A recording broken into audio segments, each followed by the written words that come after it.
ये बुक की समरी है, पूरी बुक नहीं है। अगर आपको पूरी बुक चाहिए, आपको कमेंट में लिखना पड़ेगा। फुल ऑडियो बुक हिंदी और सब्सक्राइब कर लेना, बेल आइकन दबा देना, जिससे कि पूरी बुक की ऑडियो बुक अपलोड करेंगे आपको नोटिफिकेशन आ जाएगा। यदि आप हमें फॉलो सब्सक्राइब नहीं कर रहे हैं तो संभवतः आप मुझे फिर कभी नहीं देख सुन पाएंगे। यदि आप फॉलो सब्सक्राइब किया है तो बधाई हो, आप हर दिन बढ़ रहे हैं। धन्यवाद। चलो सुनते हैं इस बुक की summary. Coach builder Donald Miller लघु व्यवसाय कोच के रूप में लाभदायक करियर कैसे बनाएं। परिचय। इसमें मेरे लिए क्या है। एक संपन्न कोचिंग करियर को अनलॉक करें। क्या आप अपने अनुभव के भंडार को एक आकर्षक परामर्श करियर में बदलने के लिए तैयार हैं, लेकिन यह नहीं जानते कि कहां से शुरुआत करें? या क्या आपको एक ऐसे रोड मैप की आवश्यकता है जो न केवल आपकी यात्रा में आत्मविश्वास जगाए, बल्कि आपकी कोचिंग आकांक्षाओं को साकार करने के लिए ठोस कदमों की रूपरेखा भी तैयार करे? खैर, यहीं पर यह ब्लिंक आता है। कोचिंग उद्योग तेजी से बढ़ रहा है। व्यापारिक नेता और पेशेवर पारंपरिक शैक्षिक पथों की तुलना में व्यक्तिगत मार्गदर्शन के मूल्य को तेजी से पहचान रहे हैं। एक कोच का प्रभाव एक ग्राहक की सफलता को बढ़ा सकता है, जिससे भूमिका फायदेमंद और आर्थिक रूप से व्यवहार्य दोनों हो जाती है। लेकिन अपने क्षेत्र में विशेषज्ञ होने से लेकर दूसरों को प्रभावी ढंग से प्रशिक्षित करने तक की छलांग चुनौतियों से रहित नहीं है। एक संपन्न व्यवसाय बनाने के लिए अद्वितीय कौशल और रणनीतिक दृष्टिकोण की आवश्यकता होती है। आप अपने कोचिंग व्यवसाय को शुरू करने और बढ़ाने के लिए एक व्यावहारिक 8 चरणीय योजना के माध्यम से प्रक्रिया को स्पष्ट करेंगे। आकर्षक सेवा पेशकश बनाने और ग्राहक संबंधों को प्रबंधित करने से लेकर एक मजबूत ऑनलाइन उपस्थिति स्थापित करने और प्रभावी संचार के माध्यम से बिक्री की कला में महारत हासिल करने तक, यह ब्लिंक एक पूर्ण और लाभदायक कोचिंग करियर बनाने के लिए आपका मार्गदर्शक है। तैयार? तो फिर चलिए पहले चरण से शुरुआत करते हैं। मुख्य विचार 1। एक उत्पाद और सेवा मेनू बनाएं। आपके कोचिंग व्यवसाय की शुरुआत एक मौलिक लेकिन आवश्यक कदम से शुरू होती है। उत्पादों और सेवाओं का एक रणनीतिक मेनू तैयार करना। यह मूलभूत चरण आपके व्यवसाय के विकास की दिशा और क्षमता निर्धारित करता है। मूल्यांकन और कार्यशालाओं से लेकर वैयक्तिकृत कोचिंग सत्रों तक, आप जो बेचते हैं उसे पहचान कर और व्यवस्थित करके आप ग्राहकों को आकर्षित करने और सफलता का मार्ग स्थापित करने के लिए मंच तैयार करते हैं। प्रक्रिया को शुरू करने के लिए अद्वितीय विशेषज्ञता और अंतर्दृष्टि की पहचान करके शुरुआत करें, जिन्हें आप मूर्त पेशकशों में पैकेज कर सकते हैं। उदाहरण के लिए, यदि आपके पास नेतृत्व विकास की पृष्ठभूमि है तो नेतृत्व कौशल बढ़ाने पर केंद्रित एक नेतृत्व कार्यशाला या एक पर एक कोचिंग सत्र आयोजित करने पर विचार करें। मुख्य बात यह सुनिश्चित करना है कि आपकी पेशकश आसानी से समझ में आने योग्य, मूल्यवान हो और उनके द्वारा प्रदान की जान वाली गुणवत्ता और परिणामों को प्रतिबिंबित करने के लिए उचित मूल्य हो। आप अपने संभावित ग्राहकों की विशिष्ट समस्याओं या लक्ष्यों पर भी विचार मंथन कर सकते हैं। फिर उन मुद्दों को सीधे संबोधित करने के लिए अपनी सेवाएं डिजाइन करें। उदाहरण के लिए, यदि आपके लक्षित ग्राहक छोटे व्यवसाय के मालिक हैं जो अपनी बिक्री रणनीति में सुधार करना चाहते हैं, तो अपनी बिक्री परिवर्तन कार्यक्रम को दोगुना करें। शीर्षक वाली एक कार्यशाला एक आकर्षक पेशकश हो सकती है। इसी तरह एक नेतृत्व संरेखण कार्यशाला अपने मिशन और कंपनी संस्कृति को परिष्कृत करने के लक्ष्य वाले व्यवसायों को आकर्षित कर सकती है। आपके कोचिंग व्यवसाय की सफलता आपकी सेवाओं की स्पष्टता, मूल्य और रणनीतिक मूल्य निर्धारण पर निर्भर करती है।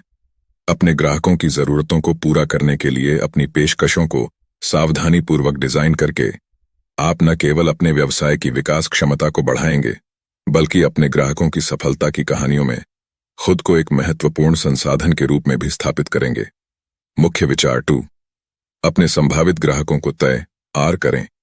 आप ऐसे लोगों से घिरे हुए हैं जो चुपचाप उन चुनौतियों से जूझ रहे हैं जिन्हें आपकी कोचिंग आसानी से हल कर सकती है। हर उस व्यवसाय स्वामी के बारे में सोचें जिनसे आप मिले हैं। हर एक के ऊपर एक बोझ है जिसे आपकी कोचिंग हल्का कर सकती है, चाहे वह वित्तीय स्वतंत्रता की इच्छा हो या बेहतर कार्य जीवन संतुलन की तलाश हो। ये संभावित ग्राहक रियल एस्टेट एजेंटों से लेकर छोटे कैफे मालिकों तक हर जगह हैं। यही कारण है कि दूसरा चरण संभावित ग्राहक सूची बनाना है। संभावित नामों को लिखें। आपके निकटतम सर्कल से शुरू होते हैं। यह सूची एक रिश्ते की शुरुआत है जहां आप मूल्य और विश्वास प्रदान करते हैं। उदाहरण के लिए निकोल बर्ग को लें। उनकी उद्यमशीलता यात्रा एक सरल लेकिन प्रभावशाली भाव से शुरू हुई। वह अपने बगीचे से सलाद से भरी टोकरी लेकर अपने पहले ग्राहक के घर पहुंची। इस व्यक्तिगत स्पर्श ने उसकी बागवानी संबंधी सलाह के साथ न केवल उसके पहले ग्राहक का दिल जीत लिया, बल्कि उस समय मौजूद ग्राहक के 4 दोस्तों को मोहित कर लिया, जिससे वे उसके अगले ग्राहक बन गए। लेकिन आप इन उभरते रिश्तों को कैसे बनाए रखते हैं और यह सुनिश्चित करते हैं कि वे फलते फूलते रहें? इसका उत्तर ग्राहक संबंध प्रबंधन प्रणाली या CRM में निहित है। यह उपकरण केवल संपर्कों को व्यवस्थित करने के लिए नहीं है, यह इन रिश्तों को पोषित करने का आपका प्रवेश द्वार है। अपने संपर्कों को उनकी अनूठी चुनौतियों के आधार पर विभाजित करके आप अपने संचार को अनुकूलित कर सकते हैं। ऐसे ईमेल भेज सकते हैं जो प्रत्येक संभावित ग्राहक के साथ व्यक्तिगत रूप से जुड़ते हैं। सफलता की कहानियां साझा करने से लेकर कार्रवाई योग्य सलाह देने तक, प्रत्येक ईमेल विश्वास बनाने और आपके मूल्य को प्रदर्शित करने की दिशा में एक कदम है। आपकी विशेषज्ञता उन लोगों के लिए एक प्रकाश स्तंभ है जो अपनी व्यावसायिक चुनौतियों से निपट रहे हैं, और अपनी संभावित ग्राहक सूची को प्रभावी ढंग से प्रबंधित करके आप न केवल एक सेवा बेच रहे हैं, बल्कि सफलता की ओर साझेदारी भी प्रदान कर रहे हैं। मुख्य विचार 3। एक सम्मोहक वेबसाइट। तीसरा कदम एक आकर्षक वेबसाइट बनाकर अपनी ऑनलाइन उपस्थिति को परिष्कृत करना है, जो आपकी डिजिटल बिक्री पिच के रूप में कार्य करती है। आपकी वेबसाइट एक समर्पित स्थान है जहां आप अपनी कोचिंग सेवाओं को स्पष्ट रूप से प्रदर्शित कर सकते हैं और संभावित ग्राहकों से उनके जीवन में आपके द्वारा लाए गए मूल्य के बारे में सीधे संवाद कर सकते हैं। आपके लैंडिंग पृष्ठ को आपकी कोचिंग पेशकशों को प्रस्तुत करने और 3 प्राथमिक उद्देश्यों को पूरा करने के लिए सोच समझकर डिजाइन किया जाना चाहिए। आपकी सेवाओं के लाभों को स्पष्ट रूप से बताना, आपकी पेशकशों की श्रृंखला को प्रदर्शित करना और एक कोच के रूप में आपके साथ जुड़ने के लिए कार्रवाई योग्य कदमों की रूपरेखा तैयार करना। तो आपकी वेबसाइट कैसी दिखनी चाहिए? सबसे पहले आपको एक स्पष्ट आकर्षक हेडर की आवश्यकता है जो बताता है कि आप क्या पेशकश करते हैं, इससे संभावित ग्राहकों को कैसे लाभ होता है और आपके साथ काम करने के लिए उन्हें क्या कदम उठाने की आवश्यकता है। फिर दांव पर क्या है, इस पर प्रकाश डालते हुए कार्रवाई करने की तात्कालिकता और महत्व पर जोर देते हुए एक अनुभाग शामिल करें। तीसरा तत्व आपकी सेवाओं का एक संक्षिप्त मेनू होना चाहिए जो इस बात का सीधा अवलोकन प्रदान करता है कि आप ग्राहकों की जरूरतों को कैसे संबोधित कर सकते हैं। अगला कदम आपके कोचिंग की प्रभावशीलता को रेखांकित करने के लिए मूल्य का प्रमाण प्रदर्शित करना है, जो आंकड़ों या प्रशंसा पत्र के रूप में हो। सतह अंत में आपको एक विस्तृत योजना प्रदान करनी चाहिए जिसमें संभावित ग्राहकों द्वारा आपके साथ अपनी कोचिंग यात्रा शुरू करने के लिए उठाए जाने वाले कदमों की रूपरेखा हो, जिससे यह प्रक्रिया कम कठिन और अधिक सुलभ लगे। आपकी वेबसाइट को ग्राहकों को एक ऐसी कहानी में आमंत्रित करना चाहिए जहां उनकी चुनौतियों का समाधान आपके निर्देशित समाधानों से किया जा सके। जिज्ञासा, ज्ञान और प्रतिबद्धता के चरणों के माध्यम से आगंतुकों का मार्गदर्शन करने के लिए अपनी साइट को संरचित करके आप न केवल उनकी रुचि को पकड़ेंगे, बल्कि एक उपयोगी कोचिंग संबंध का मार्ग भी प्रशस्त करेंगे। अंत में ईमेल प्राप्त करने और मूल्यवान सामग्री के माध्यम से लीड तैयार करने की लीड जनरेटर की शक्ति को नजरअंदाज न करें, जिससे एक विश्वसनीय कोच के रूप में आपकी भूमिका और मजबूत हो जाएगी। मुख्य विचार फॉर सौदे बंद करने के लिए ईमेल अपने कोचिंग व्यवसायों को बढ़ाने के लिए चौथा कदम प्रभावी डील सुरक्षित ईमेल तैयार करने की कला में महारत हासिल करना है। समय के साथ अपने संभावित ग्राहक संबंधों को पोषित करना भी महत्वपूर्ण है। अपने दर्शकों के साथ विश्वास कायम करने का मूल अपने आप पर दबाव डाले बिना लगातार मूल्य प्रदान करने में निहित है। ऐसे सबसे पहले अनुवर्ती कार्रवाई स्वचालित करें। अपने लीड तक नियमित रूप से पहुंचने के लिए एक स्वचालित ईमेल प्रणाली लागू करें। इससे न केवल आपका समय बचता है, बल्कि आपके संभावित ग्राहकों के साथ लगातार संचार सुनिश्चित होता है। इसके बाद समय के साथ मूल्य प्रदान करें। कम से कम 12 सूचनात्मक ईमेल की एक श्रृंखला भेजें जो आपके लीड को उनके व्यवसाय को बढ़ाने में मदद करने के लिए व्यावहारिक सलाह, उपकरण और रणनीतियां प्रदान करती हैं। इन ईमेल का लक्ष्य आक्रामक रूप से बेचना नहीं होना चाहिए, बल्कि शिक्षित करना और मूल्य प्रदान करना होना चाहिए, जिससे धीरे धीरे आपके प्राप्तकर्ताओं का विश्वास अर्जित हो सके। तीसरा, अपने ईमेल को रणनीतिक ढंग से तैयार करना सुनिश्चित करें। अपने ईमेल लिखने के लिए एक संरचित दृष्टिकोण का पालन करें। अपने नेतृत्वकर्ताओं द्वारा सामना की जाने वाली सामान्य समस्या को उजागर करके शुरुआत करें। फिर अपनी कोचिंग सेवा को समाधान के रूप में प्रस्तुत करें। अपने ईमेल में सामग्री प्रकारों का मिश्रण शामिल करें, जैसे समस्या समाधान, अंतर्दृष्टि, केस अध्ययन, चरण दर चरण मार्गदर्शिकाएं, विशेषज्ञ सलाह, सारांश और कार्रवाई के लिए सीधे कॉल। आप भी बातचीत जारी रखना चाहते हैं, भले ही कोई लीड आपकी सेवाओं के साथ तुरंत संलग्न न हो, फिर भी परिचितता और विश्वास पैदा करने वाली उपयोगी सामग्री भेजना जारी रखें। अपनी वर्तमान चुनौतियों से मेल खाने वाली अंतर्दृष्टि और कहानियां साझा करके अपनी ग्राहक यात्रा के ज्ञानोदय चरण का विस्तार करें। अंत में सुनिश्चित करें आप कॉल टू एक्शन शामिल करें। अगला कदम उठाने के लिए अपने नेतृत्वकर्ताओं से पूछने में संकोच न करें, चाहे वह परामर्श कॉल शेड्यूल करना हो या वेबिनार के लिए साइन अप करना हो। उनके लिए आपकी सेवाओं के साथ आगे जुड़ना स्पष्ट और आसान बनाएं। याद रखें, आपके ईमेल का लक्ष्य सिर्फ बेचना नहीं है, बल्कि विश्वास और मूल्य पर आधारित संबंध बनाना है। इन चरणों का पालन करके आप खुद को एक जानकार प्रशिक्षक के रूप में स्थापित रहेंगे और साथ ही एक विश्वसनीय संसाधन के रूप में भी। जब आपके ग्राहक निर्णय लेने के लिए तैयार हों तो उनकी मदद ले सकते हैं। मुख्य विचार 5, अपने ग्राहकों के लिए सीढ़ी बनाएं। यह आपके कोचिंग व्यवसाय को इस तरह से संरचित करने का समय है जो आपके ग्राहकों को मार्केटिंग और उत्पाद सीढ़ी 5वें चरण के माध्यम से प्रारंभिक जिज्ञासा से पूर्ण प्रतिबद्धता तक व्यवस्थित रूप से मार्गदर्शन करता है। आपकी मार्केटिंग सीढ़ी रुचि को आकर्षित करने और बनाने के लिए डिजाइन की गई है, जबकि आपकी उत्पाद सीढ़ी आपकी सेवाओं में जुड़ाव और निवेश को गहरा करने पर केंद्रित है। इस दोहरी सीढ़ी प्रणाली को तैयार करके आप अपने आप को ग्राहकों से उनके वर्तमान चरण में मिलने के लिए सशक्त बनाते हैं और अधिक व्यक्तिगत और प्रभावी कोचिंग अनुभव सुनिश्चित करते हैं। यह दृष्टिकोण न केवल विश्वास को गहरा करेगा, बल्कि ग्राहकों को आपकी सेवाओं के माध्यम से उनके विकास में उत्तरोत्तर निवेश करने के लिए भी प्रोत्साहित करेगा। जिज्ञासा प्रज्वलित करके शुरुआत करें। अपनी पहली छाप पर विचार करें और संभावित ग्राहकों को आकर्षित करने के लिए ऑनलाइन और ऑफलाइन दोनों तरह से अपनी उपस्थिति को परिष्कृत करें। लोगों को अपनी ओर आकर्षित करने के लिए आकर्षक वन लाइनर, अपनी वेबसाइट या व्यक्तिगत आयोजनों जैसे जिज्ञासा उपकरणों का उपयोग करें। ये आपके ग्राहकों को यह दिखाने के अवसर हैं कि आप उन्हें उनके लक्ष्य हासिल करने में कैसे मदद कर सकते हैं और उन्हें आपके साथ अगला कदम क्यों उठाना चाहिए। इसके बाद अपने ग्राहकों का प्रबुद्ध करें। इस चरण में इस बारे में अधिक विस्तृत जानकारी प्रदान करना शामिल है कि आपकी कोचिंग उन्हें विशेष रूप से कैसे लाभ पहुंचा सकती है। लीड जनरेटर, मुख्य प्रस्तुतियां या नमूना कोचिंग सत्र जैसे ज्ञानवर्धक उपकरण प्रदान करें। यहीं पर ग्राहकों को आपके मूल्य का एहसास होता है और वे गहरी सहभागिता पर विचार करना शुरू करते हैं। अंत में प्रतिबद्धता को सुविधाजनक बनाएं। उत्पादों की एक श्रृंखला बनाएं जो जुड़ाव और निवेश के विभिन्न स्तरों को पूरा करती हैं, जिससे ग्राहकों को यह चुनने की अनुमति मिलती है कि वे आपकी कोचिंग से कितनी गहराई से जुड़ना चाहते हैं। पेशकशों का यह पदानुक्रम आपके ग्राहक आधार के भीतर चल रही वृद्धि को प्रोत्साहित करता है, प्रारंभिक प्रतिबद्धताओं को दीर्घकालिक प्रतिबद्धताओं में बदल देता है। अपने वर्तमान ग्राहक संपर्क और प्रस्तुति का आकलन करके शुरुआत करें।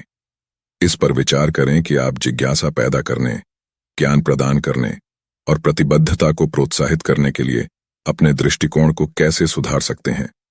इन उद्देश्यों को ध्यान में रखते हुए अपनी सीढ़ियां बनाना शुरू करें, यह सुनिश्चित करते हुए कि प्रत्येक चरण ग्राहकों को आपके साथ उनकी यात्रा के अगले चरण में स्थानांतरित करने के लिए डिजाइन किया गया है। याद रखें, यह प्रक्रिया पुनरावृत्तीय है। जैसे जैसे आप अपने ग्राहकों की जरूरतों के बारे में और उन्हें बेहतर तरीके से पूरा करने के तरीके के बारे में अधिक जानेंगे, आप अपनी सीढ़ी को परिष्कृत और विस्तारित करेंगे। मुख्य विचार 6, लक्ष्य बनाना। छठा कदम स्पष्ट, कार्रवाई योग्य लक्ष्य निर्धारित करना है जो आपकी महत्वाकांक्षाओं और एक सफल कोचिंग अभ्यास के निर्माण की वास्तविकताओं दोनों को दर्शाते हैं। सबसे पहले पैसे के बारे में बात करते हैं। आपको न केवल जीवित रहने के लिए बल्कि आगे बढ़ने के लिए कितने पैसे की आवश्यकता है। अपनी सपनों की जीवन शैली, भविष्य के लिए आप जो निवेश करना चाहते हैं और आप अपने समुदाय को वापस देने की योजना कैसे बनाते हैं, इसके बारे में सोचें। इन्हें एक वित्तीय लक्ष्य में संयोजित करें जो आपको आगे बढ़ने के लिए प्रेरित करे। यह केवल संख्याओं के बारे में नहीं है, यह आपके जीवन और व्यवसाय के एक दृष्टिकोण तैयार करने के बारे में है जो गहराई से फायदेमंद लगता है। इसके बाद अपने कोचिंग व्यवसाय की जीवन धारा पर विचार करें। आपके साथ काम करने के लिए उत्सुक लोगों का एक स्थिर प्रवाह। अपने राजस्व सपनों को साकार करने के लिए आपको योग्य लीडों को आकर्षित करने के बारे में रणनीतिक होने की आवश्यकता है। यदि आपका लक्ष्य हर महीने 20 ग्राहकों को प्रशिक्षित करना है, तो आपको अपने अभ्यास को जीवंत और विकसित बनाएं। खने के लिए मासिक रूप से लगभग 18 नई लीड हासिल करने की आवश्यकता होगी। यहीं पर आपकी जुड़ने की क्षमता काम आती है। अपने रिश्तों को पोषित करके आप संभावनाओं को वास्तविक ग्राहकों में बदलते हैं, जिससे आपके मिशन और आपकी आय दोनों को बढ़ावा मिलता है। असफलताओं को विकास के अवसर के रूप में मानें। पुनर्मूल्यांकन करें कि क्या आपके लक्ष्य बहुत महत्वाकांक्षी थे और तदनुसार समायोजित करें। नियमित लक्ष्य समीक्षा आवश्यक है, जो आपको अपनी रणनीतियों में बदलाव करने और प्रेरणा बनाए रखने में सक्षम बनाती है। और गति बनाए रखने और थकान से बचने के लिए अपनी उपलब्धियों का जश्न मनाना न भूलें, चाहे वह कितनी ही छोटी क्यों न हो। मुख्य विचार 7 एक कोचिंग समुदाय अपने कोचिंग व्यवसाय और व्यक्तिगत विकास को और अधिक बढ़ाने के लिए कोचिंग नेटवर्क में शामिल होकर या स्थापित करके समुदाय की शक्ति को अपनाएं। साथ ही प्रशिक्षकों के साथ नियमित रूप से जुड़ने से अंतर्दृष्टि, चुनौतियों और सर्वोत्तम प्रथाओं का आदान प्रदान करने के लिए एक मंच मिलता है, जिससे आपके पेशेवर विकास और आपके ग्राहकों की सफलता दोनों को महत्वपूर्ण लाभ होता है। हाल की चुनौतियों और जीत पर चर्चा करने के लिए ज्ञान और समर्थन का मूल्यवान आदान प्रदान सुनिश्चित करने के लिए मासिक जूम कॉल जैसी नियमित बैठकें स्थापित करने पर विचार करें। उदाहरण के लिए, दूसरों के अनुभवों से सीखना प्रभावी वेबसाइट, लीड जनरेशन रणनीतियां और ईमेल मार्केटिंग अभियान बनाने पर नए दृष्टिकोण प्रदान कर सकता है। ये इंटरैक्शन न केवल आपके व्यावसायिक कौशल को बढ़ाए हैं, बल्कि भावनात्मक समर्थन भी प्रदान करते हैं, जो प्रतिस्पर्धी कोचिंग परिदृश्य में निरंतर विकास और लचीलेपन के लिए महत्वपूर्ण है। इसके अतिरिक्त व्यक्तिगत सफलता की कहानियां साझा करना आपको अपने कौशल को और निखारने के लिए प्रेरित और प्रोत्साहित कर सकता है। याद रखें, विभिन्न क्षेत्रों में सबसे बड़ी उपलब्धि हासिल करने वाले अपनी सफलता का श्रेय उन समुदायों को देते हैं जिनका वे हिस्सा थे। महत्वाकांक्षी, समान विचारधारा वाले व्यक्तियों के साथ खुद को घेरना आपके कोचिंग करियर को महत्वपूर्ण रूप से आगे बढ़ा सकता है। इस विचार को मजबूत करते हुए कि व्यक्तिगत और व्यावसायिक उन्नति दोनों के लिए सामुदायिक भागीदारी अपरिहार्य है। मुख्य विचार 8 सॉफ्ट स्किल्स। क्या आपने कभी सोचा है कि एक सफल कोचिंग रिश्ते के मूल में वास्तव में क्या निहित है? क्या यह संभव है कि परिवर्तनकारी कोचिंग अनुभव की सच्ची नींव आपके द्वारा नियोजित संरचित रणनीतियों में नहीं, बल्कि जिन्हें आप मार्गदर्शन करते हैं, उनके साथ आपके संबंध की गहराई में निहित है? कोचिंग का सार सॉफ्ट स्किल्स में गहराई से निहित है, जो आपके और आपके ग्राहकों यम के बीच वास्तविक संबंध, सहानुभूति और समझ को सक्षम बनाता है। ये कौशल विश्वास बनाने में महत्वपूर्ण है, जो किसी भी कोचिंग रिश्ते की आधारशिला है। आप न केवल अपने द्वारा दिए गए ज्ञान से अपनी पहचान बनाते हैं, बल्कि आप कितनी अच्छी तरह सुनते हैं, सहानुभूति रखते हैं और अपने ग्राहकों को उनके लक्ष्यों के प्रति मार्गदर्शन करते हैं। इससे भी आप अलग होते हैं। व्यक्तिगत स्तर पर जुड़ने, अपने ग्राहकों की भावनाओं और अनुभवों को साझा करने की आपकी क्षमता एक भरोसेमंद रिश्ते की नींव तय करती है। यह भरोसा आपके धैर्य और इस मान्यता से और भी मजबूत होता है कि प्रत्येक ग्राहक की विकास यात्रा अद्वितीय है। ग्राहक उन्हें समझने और उनकी क्षमता को साकार करने की दिशा में उनकी अपनी गति से धैर्यपूर्वक मार्गदर्शन करने की आपकी क्षमता को महत्व देते हैं। आपके कोचिंग अभ्यास के मूल में वे सिद्धांत और मूल्य हैं जिन्हें आप अपनाते हैं। ये केवल सैद्धांतिक अवधारणाएं नहीं हैं, बल्कि जीवंत अनुभव और प्रतिबद्धताएं हैं जो कोचिंग के प्रति आपके दृष्टिकोण को परिभाषित करती हैं। सहानुभूति, धैर्य और सक्रिय रूप से सुनने जैसे सॉफ्ट कौशल को प्राथमिकता देकर आप अपने ग्राहकों के जीवन पर स्थायी प्रभाव डालते हैं, उन्हें सफलता और पूर्ति की ओर मार्गदर्शन करते हैं। अंतिम सारांश: एक सफल कोचिंग व्यवसाय स्पष्ट सेवा पेशकश, ग्राहक संवर्धन, सम्मोहक डिजिटल उपस्थिति, प्रभावी संचार, रणनीतिक ग्राहक जुड़ाव, लक्ष्य निर्धारण, सामुदायिक भागीदारी और सॉफ्ट स्किल्स की महत्वपूर्ण भूमिका पर ध्यान केंद्रित करने वाली 8 चरणीय रणनीति से उत्पन्न होता है। यह संक्षिप्त रोड मैप न केवल एक संपन्न अभ्यास स्थापित करने में आपका मार्गदर्शन करता है, बल्कि कोचिंग संबंधों महत्व पर भी जोर देता है। न केवल वित्तीय सफलता हासिल करने के लिए, बल्कि लोगों के जीवन में सार्थक बदलाव लाने के लिए इन कदमों को अपनी नींव के रूप में अपनाएं। आज अपनी यात्रा दृढ़ संकल्प और इस ज्ञान के साथ शुरू करें कि आपके पास जीवन को बेहतर बनाने की शक्ति है। आपको बुक की समरी अच्छी लगी, पूरी बुक पढ़ना चाहते हैं, आपको बुक खरीदनी है, डिस्कशन पर लिंक दी हुई है, आप खरीद सकते हैं और ऑथर को सपोर्ट कर सकते हैं। अगर आपको इस बुक की पूरी ऑडियो बुक सुनना है तो कमेंट में बताइए। आपको यहां बुक आपके भाग्य के कारण मिला है। दोबारा इसके आगे का अध्याय आपको नहीं मिल पाएगा क्योंकि आपने सब्सक्राइब किया नहीं है और बेल आइकॉन दबाए नहीं है। अगर इस बुक की आगे का अध्याय या फिर इस तरह की बुक आपको चाहिए, कमेंट में बताना, हमको पता चलता है कितनी जल्दी इस बुक की नया अध्याय पब्लिश अपलोड करना है। सब्सक्राइब कीजिए। आपको लाइक करना चाहिए और कमेंट में बताना चाहिए कौन सी बुक ऑडियो बुक में सुनना है। आप हमारा काम लाइक करने से हमको पता चलता है कितनी जल्दी इस बुक की नया अध्याय पब्लिश अपलोड करना है या फिर किस तरह की ऑडियो बुक हमको आपको देनी है। तो लाइक कीजिए, सब्सक्राइब कीजिए। कोई सुझाव हो कमेंट कीजिए। धन्यवाद हमको सपोर्ट करने के लिए, हमारे साथ जुड़े रहने के लिए। खुद भी सुनिए, दूसरों को भी सुनाइए। ऑडियो बुक सनातन XYZ motivation audio book Hindi audio book समाप्त। ऐसे अलग अलग देश की भाषा में बुक हिंदी में सुनना चाहते हो तो हमारे काम को लाइक कीजिए, सब्सक्राइब कीजिए। और आप किसी और बुक के बारे में ऑडियो बुक सुनना चाहते हो तो कमेंट में वह बुक का नाम लिख लीजिए। हम आपके वहां बुक कोई भी भाषा में होगी, हम आपको हिंदी में आपको सुनाई देंगे। फिर मिलते हैं नए ऑडियो बुक में। आप भी सुनिए, औरों को भी सुनाइए, औरों को भी।